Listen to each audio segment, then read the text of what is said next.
Hi everybody, I'm Sergio with Mobility Direct, and thank you for joining us in today's YouTube video. Today's going to be a quick video. It's really just an announcement to let our subscribers know that we're going to start doing mobility Q&A videos. We're going to do live videos where you can ask questions, whether it's technical questions. If you have a mobility scooter or power chair that needs a repair, you can ask troubleshooting questions and we will help guide you and answer those questions in a live video stream. Starting this Wednesday, we're going to do the first live Q&A video. So if you're not already subscribed, make sure you subscribe so you can get notified when we go live with the video. Now, before I go any further, I just want to mention a few things. One, if you want a copy of our free product catalog, all you have to do is go to our website, mobilitydirect.com, click on the green button at the top of every page, fill out the simple short form, and one will be in your mailbox within 1 to 2 weeks tops. Something else I want to mention is that if you subscribe to our YouTube channel, you're automatically entered into our giveaway. We're giving away mobility scooters left and right. I'm going to throw the last winner on the screen so you know it's legit, and we'll be right back with you. We're actually giving this one to one of the residents here on the 3rd floor. It might be your neighbor. Yeah, they entered into a giveaway raffle and they won. That's why we're getting it on camera. Badly. Oh Yep. my gosh! I'm so happy for you. Hello. It's good to meet you. This is for you. Oh, God bless you. You won. So, we're here with Gloria, and she's got her scooter that we're donating, and all she did was subscribe to our YouTube channel about a year ago. I said it's a godsend that I got this. It's a miracle, really. I needed it desperately. Well, it's something we're really happy to be able to do, Gloria. Thank you. And we really appreciate those kind words. And it's pretty easy. All you have to do is subscribe. This is what we're doing here every 6 months. So if you know somebody else that could use one, please tell them about it. All right. So hopefully you subscribe, and good luck to you if you did. Hopefully you can be the next lucky winner. Now, before we get going with the live Q&A, I thought it'd be helpful to go over some of the mobility scooter lingo and terminology that you may not be familiar with. Mobility scooters and power wheelchairs are pretty basic machines. They're not very complex. They have some very easy to diagnose and troubleshoot parts that I'm going to go over with you so that you can understand what the different parts are called, and when the Q&As start happening, you'll actually know the lingo and be able to ask the right questions. So I have a GoGo scooter here in front of me. It's made by Pride Mobility. Pride right there is the logo for the manufacturer or the brand. And the GoGo scooter happens to be the most popular type of scooter on the market globally. They are specifically made for traveling, and they come apart. So I'm going to go over the components a little bit and talk about some of the most common troubleshooting issues. Now, because it's a travel-friendly scooter, it's going to come apart. And it's not only just going to come apart, it comes apart in the easiest fashion possible out of any scooter out there. What I like to do is fold the seat down and then grab from underneath, pick straight up. And it comes apart with a little male and female connector. This is the seat post. You can raise this with the quick release pin that I'll show you in a second to change the height of the seat. But essentially this male connection just falls right into there. There is a rubber coat on the inside here which really grips onto that male connector. So when you go to remove it, a common issue that I see is that customers say, I can't remove it, it's stuck. And it will feel like it's stuck if you're tilted in any direction while you're lifting up. So if you tilt back and you try to lift, it's not going anywhere. If I tilt towards me and grab it in the front, it's not going anywhere. The key is to lift straight up from the middle.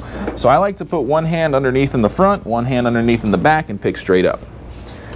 The reason why it won't lift up is because it's catching. If you're at an angle, it's getting stuck right in there. So we have the seat removed. It has width adjustable armrests that you can adjust with these tension knobs and the securement pins. You can slide the armrests in and out, and the quick release pins come out so you can adjust the height. There are several different holes there.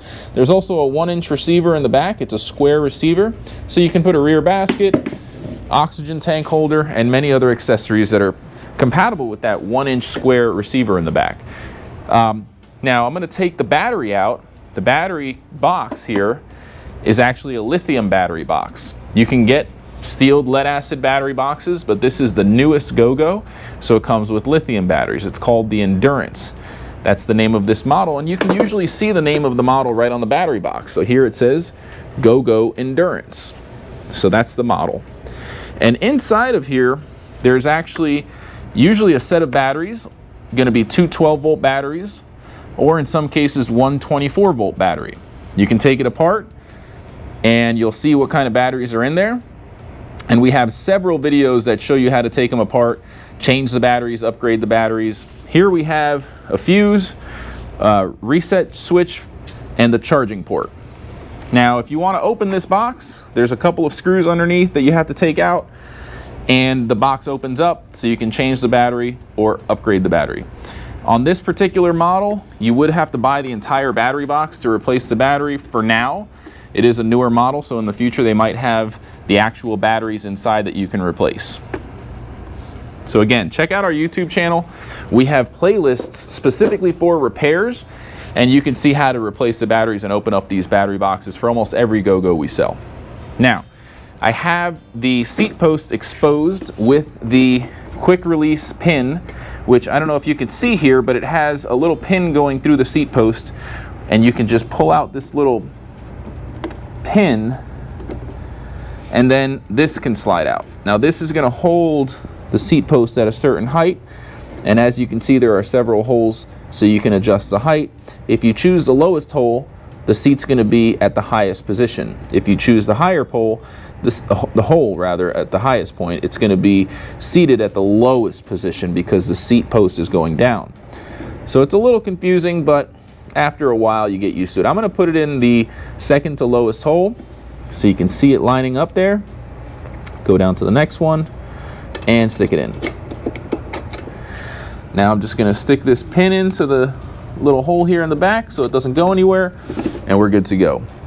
Now, Pride has a patent on this technology to take the front half apart from the rear half. It's called Feather Touch Disassembly, and it's the easiest setup to take apart out of any scooter on the market, hands down. What you do is you just grab the seat post with one hand, either here or here, and then with your other hand you lift this lever, and watch what happens. So now you have the seat, the rear assembly with the motor and the suspension on the back, and we have the front with the platform for your feet over here and the battery box over here. You can also take the basket off, but essentially what we have here is a fully disassembled scooter, which is very easy to transport. Now this model has full suspension on the rear, and on the front, which you can see, the CTS coil suspension there makes this ride a little bit smoother.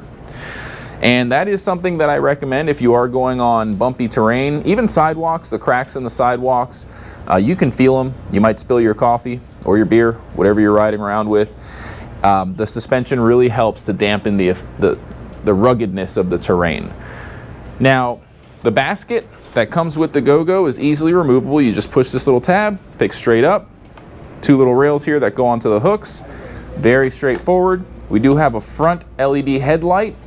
And on this scooter in particular, we don't have rear lights, but some Go-Go scooters do, not Go-Go's, but some other Pride mobility scooters do have a full lighting package with LED lights on the back for brake lights, turn signals, and much, much more. Now, this whole assembly here that I'm about to start discussing with the handlebars, the dash, which is the battery meter, the ignition, all of this is called the tiller assembly. I know a lot of people think it's called the handlebar assembly or the handlebars, but it's really called the tiller. So the technical term again is the tiller assembly, which encompasses the handles, the paddles for the throttle, the speed control knob, the battery meter, and pretty much everything in this upper area. Now the tiller, you can adjust the tilting angle to come forward or further away from you, and that's all done with this rotation knob down here. So this rotation knob, if you just rotate it counterclockwise, you'll see that the teeth on this setup here there's a little gap that opens up between the teeth. So I can now tilt it back or forward, and as we back away with the camera here, you're going to see that I'm actually tilting the angle of the tiller. So once you find the desired tilting angle that you want, you just rotate that knob clockwise. It's going to make those teeth get back together and lock into place. So now it's sturdy, it's not going anywhere. Now if you see that it's loose, sometimes it's loose. That means this knob's just not tightened all the way. So go ahead and tighten it all the way and it becomes firm. Now I'm going to show you how to put the scooter back together before we start talking about the other pieces, but I think it's important for you to know what's happening when you take it apart and put it back together. In the rear, you have the motor, and the motor needs to get power. The battery's in the front, so what's happening is there's a female power connector block here, which does rock a little bit, so it gives it some play when you're putting it together and taking it apart. Now on this side, we're going to zoom in with the camera, and you're going to see the male part that connects to that female part. So this is the male power connector block. That's the female power connector block. So they connect, and there are green stickers on this rear frame part, which is like a bar, which is part of the frame. Those green stickers need to line up with the green stickers on the front half, and these green stickers are on basically hooks that fall onto that bar. And it'll make it perfectly lined up so that this male connector goes into that female power connector. And that is how the battery signal gets sent back to the motor. And you see how easy it is? It just connects like nothing. It's feather touch disassembly. It's the easiest disassembly feature out of any mobility scooter out there, hands down. Now, just like on the rear connector for the female and the male power connector, the battery has a male power connector for the battery receiver rather. This whole area we would call the battery compartment or the battery cradle area. And that male power connector is what's going to connect to this female power connector that's located on the bottom of the battery box.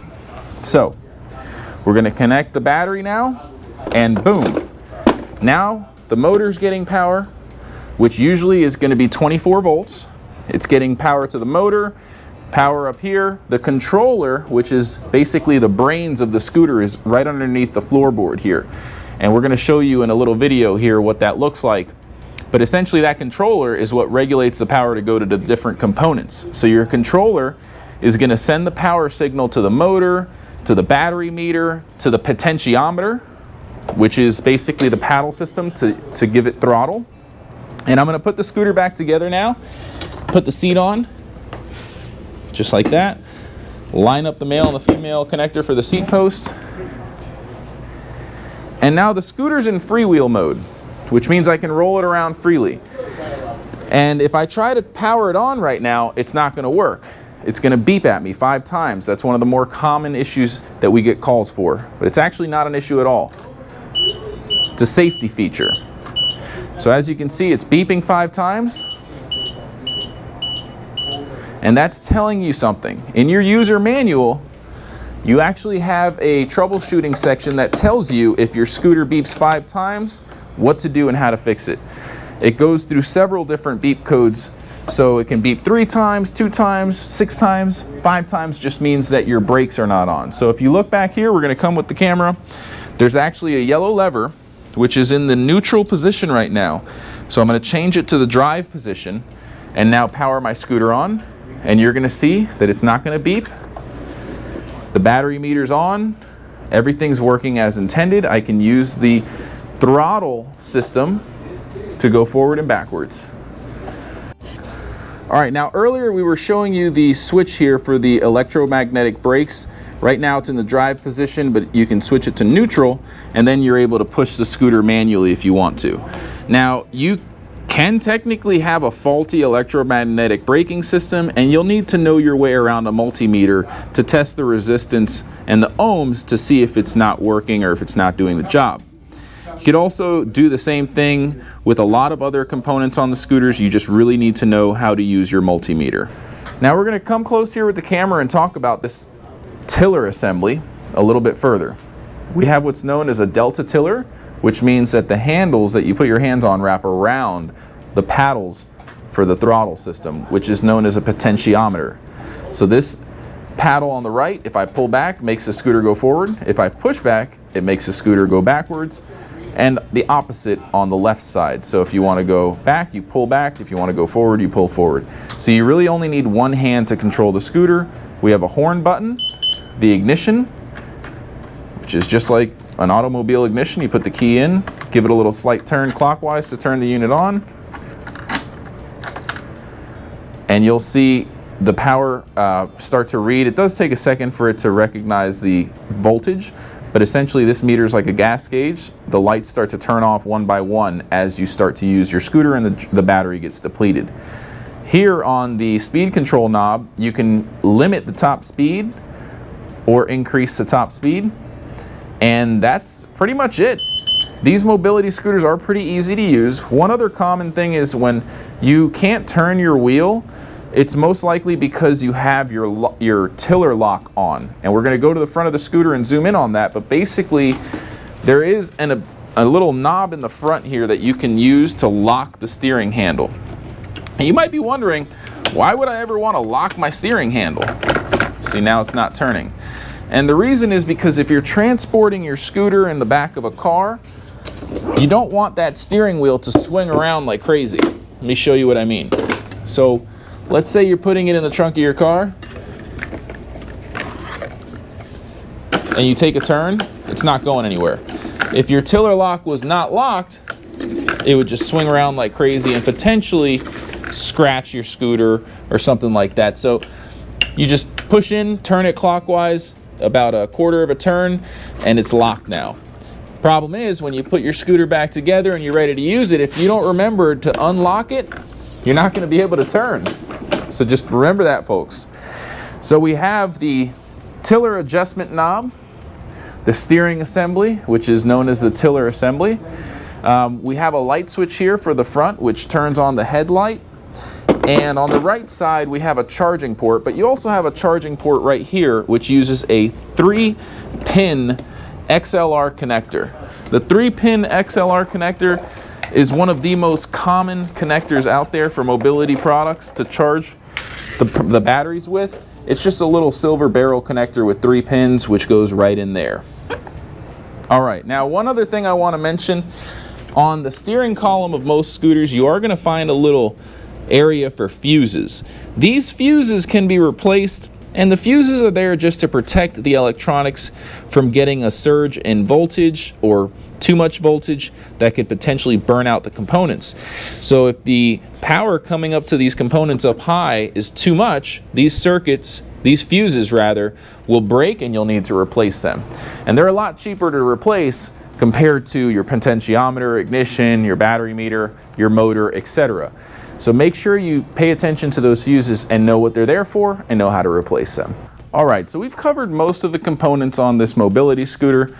There's really only a few other things that a technician would be able to do, such as program the controller to change the speed at which it brakes, the torque. You can't really increase the speed, contrary to what most people believe. There's no speed limiter other than the speed control knob. So it's not like there's a governor restricting this scooter from going 15 miles per hour or 10 miles per hour. The maximum speed's the maximum speed. You could change the torque a little bit. You can change how fast it slows down, how fast it goes forward initially when you hit the throttle, and some other parameters, but that's for a technician. You would need an expensive controlling device to plug into your controller and program it.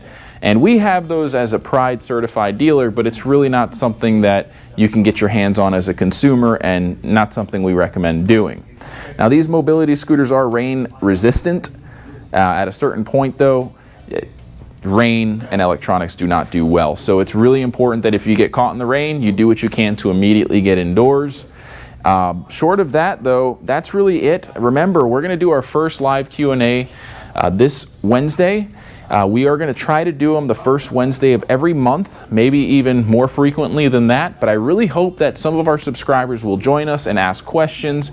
Some of our teammates are going to be joining as well, and we really look forward to answering questions that you might have. Again, I'm Sergio with Mobility Direct. Thank you so much for watching this video, and don't forget, subscribe to our YouTube channel. Not only will you stay up to date when we release new videos just like this one, but you're automatically entered into that giveaway.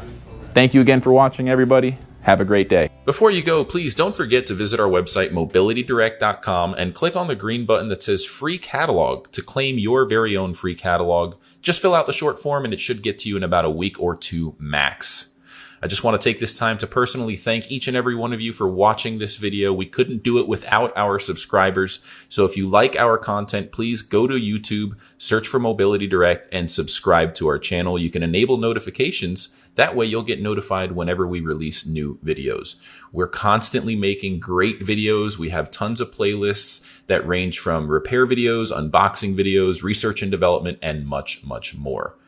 If you like this video, please feel free to give it a thumbs up and ask any questions in the comments section below. We love hearing from our audience, whether it's feedback, comments, or suggestions for a new video topic. We love hearing from you. None of this could be done without our loyal audience. We hope to hear from you. Thanks for watching again. Have a great day.